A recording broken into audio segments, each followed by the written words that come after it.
Narito nga tayong muli mga master upang ipagpatuloy na gisahin ang web novel, manhwa at anime series ng taong 2024. At ito nga po ang chapter 17 at 18 ng Solo Leveling. Kaya't atin na nga pong kagad umpisahan. Makaraang matagumpay na matalo nitong si Jinwoo ang dambuhalang serpiente na nasa kakaibang dungeon na nilikha ng naturang susi na kaniyang nakuha bilang gantimpala ay kapwa nagresulta nga din po ito sa pagtaas ng antas ng level na kaniyang kasalukuyang tinataglay. Mababakas nga ang lubos niyang kagalakan sa kabila ng pagkakagutay-gutay ng kaniyang kasuotan at maging ang pagkasira ng kaniyang espada. Lubha nga raw nakakadama ng sakit sa kasalukuyan ang buo niyang katawan. Ngunit magkaganoon man ay nagkaroon naman siya ng panibagong klase ng patalim na higit pa kaysa sa espadang naiwan ni Mr. Kim. Isang klase ng punyal na likha sa pangil nitong dambuhalang serpiente at hindi nanggaling sa buto nito. Dagdag pa nga niyang doble pangaraw ang attack stat ng naturang punyal kung ikukumpara sa una niyang nabili. Gayon din ay may espesyal na attribute pa nga daw itong tinatawag na paralysis at bleed. Maliban doon ay may mga potion pa nga siyang nakuha mula sa naturang halimaw na kaniyang mas minabuting itabi na lamang muna sa kaniyang inventaryo. Maya-maya ay naglabas na ng isang pahayag ang naturang kakaibang sistema at isinaad na tapos na ang naturang gawain buwat nung napaslang na ang pinakabos nito. Makaraan noon ay nagsimula na ngang bumalik sa orihinal na anyo ang naturang estasyon. Kaniya ditong nilalasap ang tamis ng kaniyang tagumpay habang marahang naglalakad papalabas ng naturang lugar. Natanong nga niya ang kaniyang sarili kung marahil anong oras na sa kasalukuyan. Ngunit hindi pa man siya nakakalayo ay may isang individual na pumukaw sa kaniyang atensyon at nagtanong kung bakit pa siya naroroon. Hindi daw ba niya narinig ang tungkol sa balita? Patuloy lamang na walang maunawaan itong si Jinwoo sa mga isinasaad ng naturang men in uniform. Ngunit marahil nga sa kakaiba niyang ikinikilos kung kaya't natanong siya nito kung isa din daw ba siyang hunter. Naagaran namang sinagot niya ng oo kahit pa medyo nahihiya. Agad namang nagpakita ng respeto sa kaniya etong naturang individual na isinaad pa ngang ituturo sa kaniya ang tamang daan. Napuna nitong si Jinwoo ang ilang bangkay ng mga halimaw na nakabandera lamang sa kalsada. Agad nga niya ditong naunawaan ang kasalukuyang sitwasyon. Habang ayon naman sa kasama niya na kanila nang naidispatcha ang mga halimaw na malapit sa naturang lugar at tanging nag-iisa na lamang ang natitirang buhay sa mga ito. Napuna nitong si Jinwoo na mas lalong tumalas ang kaniyang mga pandama kung kaya't marahil ay kaniyang kagad na natutukoy ang lokasyon nito at nakasisiguro siyang ang halimaw na iyon ay walang iba kundi ang pinakabos ng mga halimaw. Mabilis na inilipat nga doon ang eksena sa naturang lokasyon at ipinakita itong dambuhalang boss na tila isang golem habang pinagtutulong-tulungang gapiin ng mga hunters na naroroon. Samantalang abala ang lahat ng mga sundalong naroroon din na ilayo at paalisin ang mga tao na kikuosyoso lamang at kumukuha ng mga larawan, gayon din ng mga video sa naturang pangyayari. Samot-sari nga ang kanilang opinyon hinggil sa pagkilos na isinasagawa ng mga hunters habang nakikipaglaban. Lubos na abala ang lahat ng mga ito sapagkat napakalakas nga raw ng depensa mayroon itong naturang halimaw at malas nga lamang nila sapagkat wala silang kasamang magician. Kahit nga maging itong si Jinwoo ay napuna na hindi maganda ang chemistry at koordinasyon ng bawat miyembro sa kanilang pagkilos. Napakababa nga rin daw ng kanilang mga ranggo. 8 dito ang E-rank at isa lamang ang D-rank na tumatayong tank na kanilang grupo.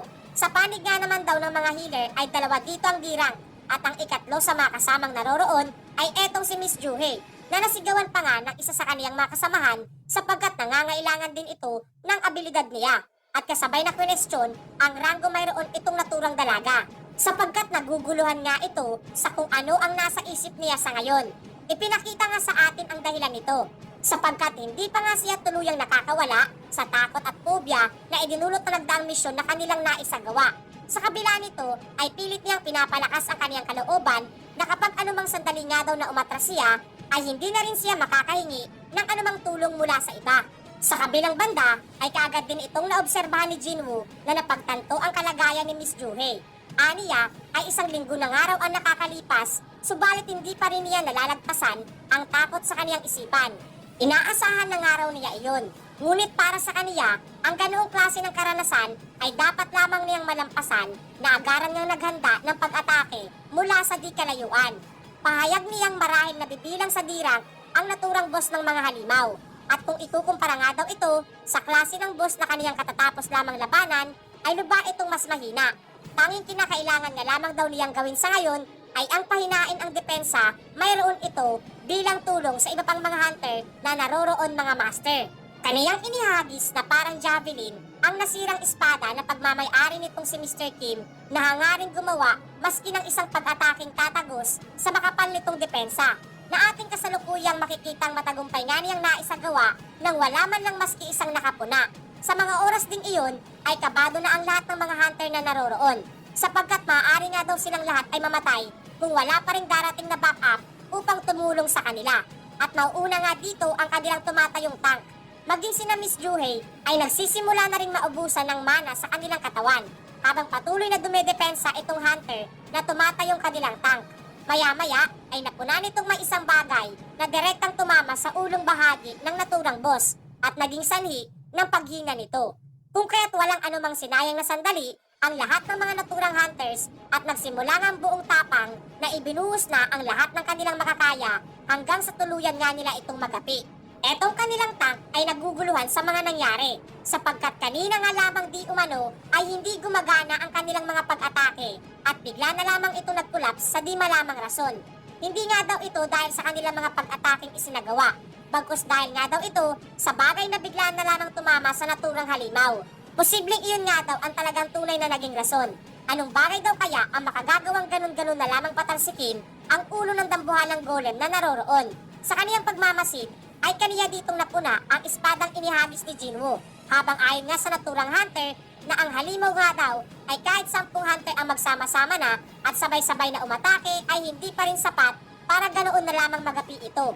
Ngunit natalo lamang gamit ang isang putol na espada. Sino daw ba ang may gawa noon? Kung kaya't buwat sa pagiging mausisa ay nagtanong siya sa isa sa mga sundalong nagbabantay kung kaniya di umanong nakita kung sinong hunter ang naghagis ng naturang espada. Sakto namang eto yung sundalong nakapuna dito kay Jinwoo na agarang itinuro ang lokasyon niya.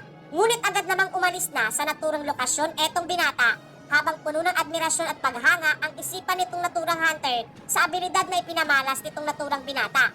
At iniisip pa nga na marahil nabibilang siya sa mga hunters na nasa high rank. Samantalang ayon naman dito kay Jinwoo na kasalukuyan ngang naglalakad ay di niya sukat akalain na gamit lamang ang isang paghagis ay kaniya nang mapapabagsak ang naturang boss ng mga halimaw. Ngunit kung buong akala nga niya ay wala nang sino mang nakapuna sa kaniyang kakaibang ginawa ay nagkakamali siya sapagkat agad siyang nakilala nitong naturang dalagang si Miss Juhei. Ilang araw pa nga ang lumipas matapos na magtagumpay na maklear nang mag-isa nitong si Jinwoo ang isang kakaibang dungeon ay kasalukuyang makikita nating nasa ospital pa ito at patuloy na walang patid na nagsasanay sa araw-araw. At lubhangang sa ngayon ay napakalaki na ng pinagbago ng kaniyang pisikal na pangangatawan kumpara sa dati niyang kaanyuan. Kahit nga etong nurse na naroroon ay hindi maiwasang manggigil at matakam sa hubog ng katawan nito at sa laki ng mga muscles nitong binata. Tapos pogi pa. Natanong nitong dalaga kung pinayagan na siyang makalabas sa naturang ospital. Naagaran niyang sinagot ng oo. Dito ay pasimpleng hiningi nitong nurse ang number ni Jinwoo na walang kaide-ideya hinggil sa tunay na rason mayroon itong naturang dalaga. Makaraan nito ay inilipat ang eksena dito sa tinitirhan ni na Jinwoo na makikitang kasalukuyan na nag-aasikaso na ang kaniyang nakababatang kapatid upang pumasok sa paaralan habang siya naman ay kagigising pa lamang. Kahit nga maging ang kaniyang kapatid na babae ay napunatin ang pagbabago sa pisikal na kaanyuan nitong kaniyang kuya. Tanong pa nga niyang normal lamang daw ba sa isang lalaki na tumangkad pa kahit na lumampas na sa edad na 20? Ngunit binaliwala lamang ito ni Jinwoo at mas binabuti pa ngang padalhan niya ang kaniyang kapatid ng payong na noong una ay ayaw pa. Subalit lubos na mapilit itong kaniyang kuya kung kaya't wala na rin itong nagawa pa. Sa mga oras na iyon ay pinagmamasdan nitong si Jinwoo ang natitirang gawain na kaniyang kinakailangang maisagawa sa naturang araw. Batay iyon sa sistema na nasa kaniyang harapan. Kaniya ditong napansin na lumaki na nga ang kaniyang pangangatawan. Napaka-imposible nga raw iyon na dahil lamang sa ilang linggo niyang pag-iersisyo na kaniyang isinasagawa.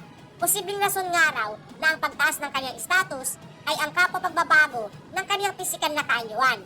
Kung ganoon nga raw, sa patuloy na pagtaas ng kaniyang antas, ay tiyak na magpapatuloy din ang ganitong mga kakaibang pangyayari at pagbabago sa kaniyang katawan. Marahil aniya ay napasobra na siya sa pag-focus sa attribute ng kaniyang lakas. At kung magpapatuloy pa nga daw iyon, ay na-imagine niya ang isang imahe na lubos na ayaw niyang mangyari. Kung kaya't dito ay napagpasyan nga niyang isaayos ang bawat attribute na mayroon siya. Gayon din kung ano ang dapat niyang pahalagan sa lahat ng mga ito. Maya-maya ay tumunog ang kaniyang telepono at nang kaniya nga itong sagutin ay kaagad ditong maririnig ang boses na sumisigaw sa kabilang linya. Iyon pala ay ang landlord ng kanilang tinitirahan. Kung kaya't agaran siyang nagpaliwanag hinggil sa pagkaka-ospital niya. Ayon pa nga sa naturang may-ari ng kanilang tinitirahan ay tumawag lamang siya upang ipagbigay alam ang tungkol sa kanilang buwanang bayarin. Kung kaya't etong si Jinwoo ay nangako na makapagbabayad sa tamang oras kahit na ganoon pa ang nangyari sa kaniya. Matapos ang kanilang pag-uusap ay muli siyang nausisa sa kung ano nga ba talaga ang tinatawag na double awakening. Kung siya daw ba ay ganong individual ay nakatitiyak siyang mas mabilis na makakalikom ng mas malaking halaga sa kaniyang pagtatrabaho. At kung magpapatuloy nga raw ang bilis ng paglago ng kaniyang kakayahan ay hindi malabong madali lamang siyang aakyat sa mas mataas na antas ng mga hunter. Sa pagdami nga raw ng karanasan ay ang pagtaas naman ng ranggo. Gayon din ang perang pwedeng malikom at dami ng magic crystal na nakokolekta. Nakabatay nga daw sa taas ng level ng pintuan ng isang dungeon ang lakas ng pinakaboss na naroroon. At mas madalas na mas matindi ang kompetisyon sa mga D at E rank gates na maaaring pasukin ng mas maraming bilang ng mga nasa mababang ranggo ng mga hunters. Ngunit malamang na kapag ginawa niya iyon ay magdudulot lamang ito ng kaguluhan at mga usapin. Posible nga daw na makakuha siya ng napakaraming atensyon mula sa iba.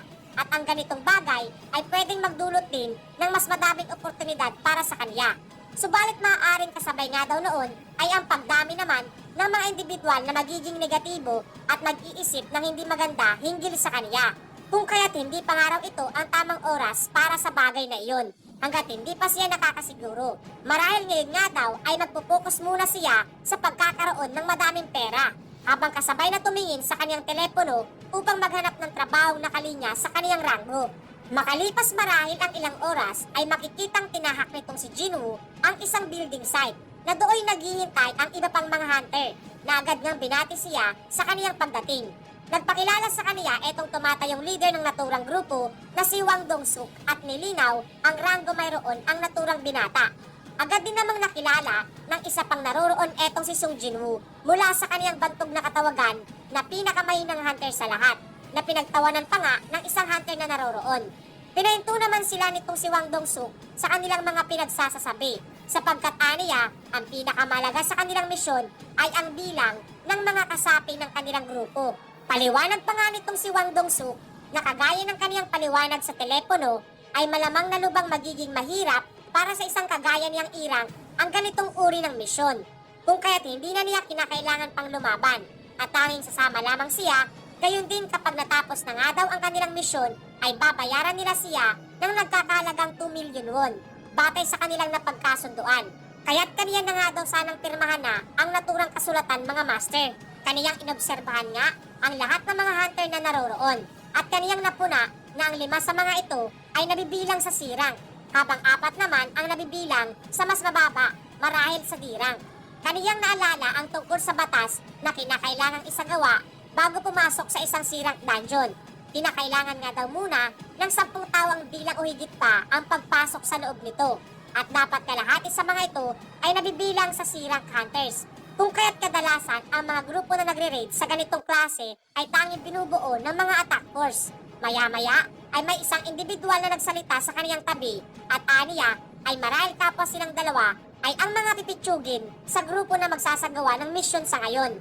Nagpakilala ito sa kanya na siya si Eugene Hu na isang D-rank hunter. Medyo nabigla naman sa kaniyang nasaksiyan etong si Sung Jinwoo sapagkat eto nga daw naturang kasama nila ay lubos na kumikinang sa dami at ganda ng mga kagamitan nitong tinataglay. Marahil di kaya anak nga daw siya ng isang milyonaryo. Pagkatapos noon ay nagsimula nang magtanong etong si Sung Jinwoo sa kung ano ang kaniyang kinakailangang isagawa para sa kaniya. Na agad namang itinuro nitong si Wang Dong-suk na tanging sumunod lamang siya sa kanila habang kaniyang dinadala ang mga bagahe na naglalaman ng kanilang mga pangunahing pangangailangan. Muli siyang nagtanong kung wala nga daw ba silang kasamang healer para sa naturang misyon. Na sinagot naman itong naturang tumatayong leader na pahirap lamang ang magsama ng isang healer sa isang kagaya nilang attack force.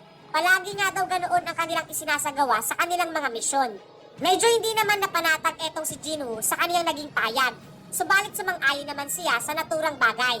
Kung kaya't kung sakaling may hindi magandang mangyari sa kanya, ay walang ibang sino man ang pwede niyang sisihin. Medyo nakakadismaya nga lamang daw ang ganitong klase ng setup na walang kasamang healer. Makaraan nito ay nagsimula na nga ang lahat sa kanilang pagkilos patungo sa loob ng naturang dungeon para isagawa ang kanilang misyon. Tinapik naman siya nitong si Eugene at nakangiting na sambit ang mga katagang hindi ba't nabibilang nga daw sa irang etong si Sung Jinwoo. Pero wag nga daw siyang mag-alala pa sapagkat kaniya siyang poprotektahan habang mababakas ang hindi bukal sa kaloobang ngiti nitong naturang binata habang muling ipinakita ang kaniyang kasalukuyang level maging ang status ng kaniyang mga abilidad na tinataglay. At matapos ang naturang pangyayari ay kasabay na doon nga rin po pansamantalang pinuputol at tinatapos ang chapter 17 at 18 sa manhwa series ng solo leveling.